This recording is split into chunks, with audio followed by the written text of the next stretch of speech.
Self-harm is a choice, but let's not pretend all choices are equal. Hi guys, welcome back. So, loaded topic today is self-harm a choice. This is something that you've probably already heard once at least if you've been on the internet and you've learned about self-harm there, or you've just read about self-harm there. This is something you've probably heard at least once.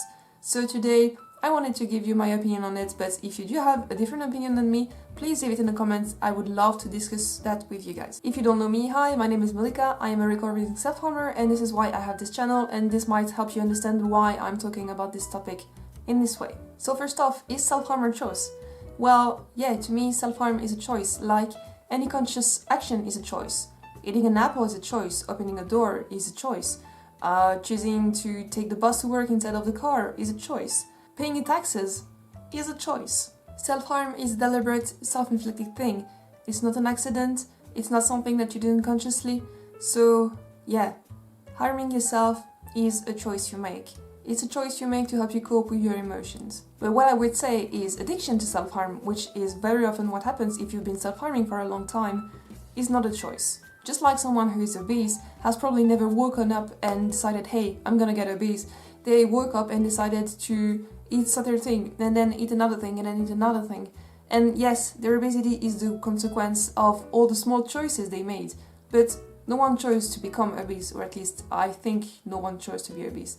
And in the same way, I don't think anyone decides to become addicted to self-harm. I think most people just become addicted over time. And also, you most of the time don't choose the context you're in. So if you have, I don't know, an abusive family, and this is what is driving you to self-harm, you don't choose the context in which you're in most of the time, or not all of it, but you do choose how you respond to it. But are all choices similar?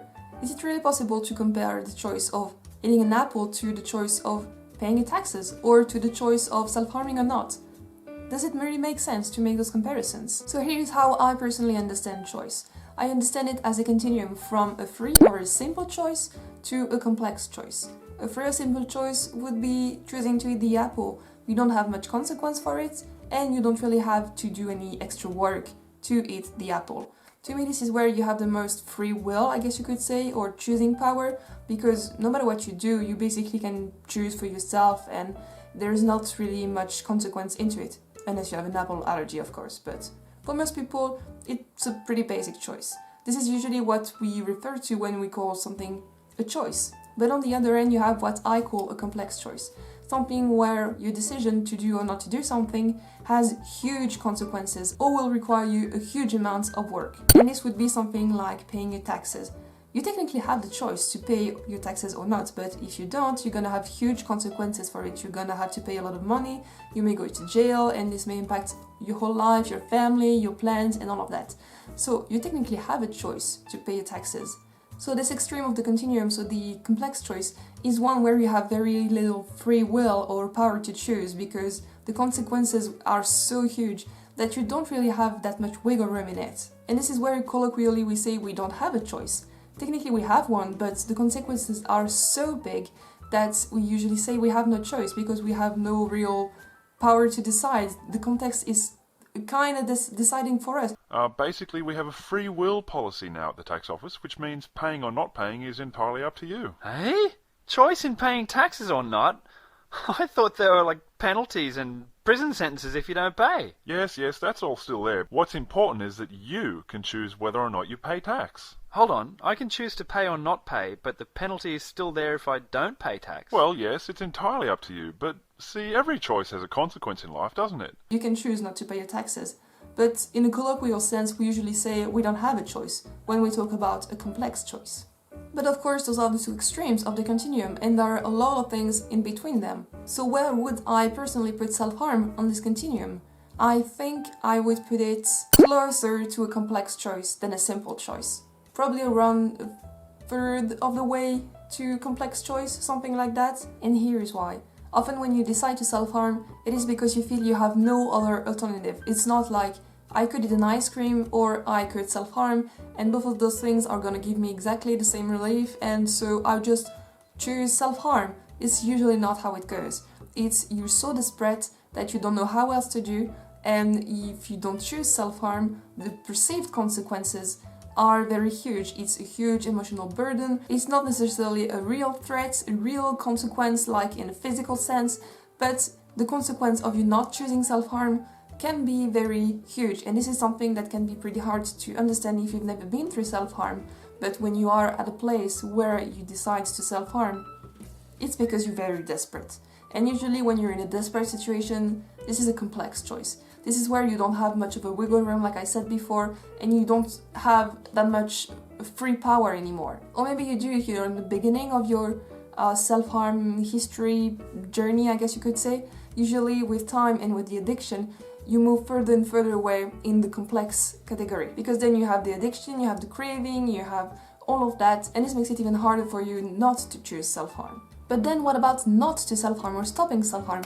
Could that also be a choice? Because usually when we talk about self-harm being just a choice, it is to say that if self-harm is a choice, self-harming is a choice, then you can just choose not to self-harm and it's the easiest thing ever, and you just can stop self-harming this way. And honestly, I understand why people say that, because for most people, not self-harming is not even a choice. Self-harming would be a very difficult choice to make because they don't see why they would do that and they don't feel the need to self-harm. For them, not self-harming is the most logical thing ever, and it's just what they do every day, and so why couldn't everyone do like them? For someone, something can be a simple choice, and the same choice for another person can be a very complex choice. And I think this is why sometimes people say self-harm is just a choice, and meaning behind that you can just choose not to do it and that's all. Because to them, not self-harming is a simple choice, it's a free choice. They don't have anything to gain doing it, they don't have anything, it doesn't make sense to them. But for most self-harmers, especially if you're addicted, it is a complex choice. It can be a pretty complex choice and you don't feel like you have the choice. You do, you always have the choice for almost anything in life. But it's not always what you feel. Just like running a marathon for a super trained athlete might be somewhere close to a simple choice. But me, if I wanted to run a marathon, that is a pretty complex choice. Maybe not as complex as where I put self-harm earlier, but it's a pretty complex choice because it's gonna require a huge amount of efforts for me to train to become able to do a marathon. And this is not something I'm gonna be able to do overnight. Just like self-harm recovery, just stopping self-harming long term, just not once, long term. This is usually not something that people can just start doing and then boom, they're recovered. This is sadly not how it works. It's way closer to me training for a marathon. It's something that's gonna happen over time and just can't start doing it right now. Technically, I would have the choice to go run a marathon right now, but I would probably die. So yes, here's my opinion on it. Self-harm is a choice, but it's often a desperate one. It's not what we colloquially call a choice, like what I call personally a free or simple choice. It's usually not like that. Actually, I can't think of a single situation I've come across that would have been a simple choice. This is more of a complex choice. This is not just something you can decide not to do and it has no consequences on your life. This is something that is a desperate choice. And the same for choosing not to self-harm. This is not an easy choice. And this is why some people even get offended when someone calls self-harm a choice, because it makes it look so trivial and so dumb, like you just have to choose. I think for some people this rhetoric can help because it gives them back the power of choosing not to self-harm. I think for some people this can be very helpful, but for a lot of other people, and I think this is what I would have felt at the time, is that it can also be very guilt-inducing in someone that is already feeling so bad about themselves and feeling like everything is their fault and that they're just so stupid and all of that. So I think saying self-harm is a choice could be helpful to some people, but I think to most people or to some people it's not really useful and it doesn't really make much sense in the colloquial term that we use. So that's it for today, guys. Like I said before, if you have a different opinion than me, please leave it in the comments. I would love to debate that with you, respectfully of course, but I would love to debate that with you. So if you have a different opinion, please leave it in the comments, tell me what you thought of this video. If you like to see daily content from me, you can hit me up on Instagram, link is in the description as always.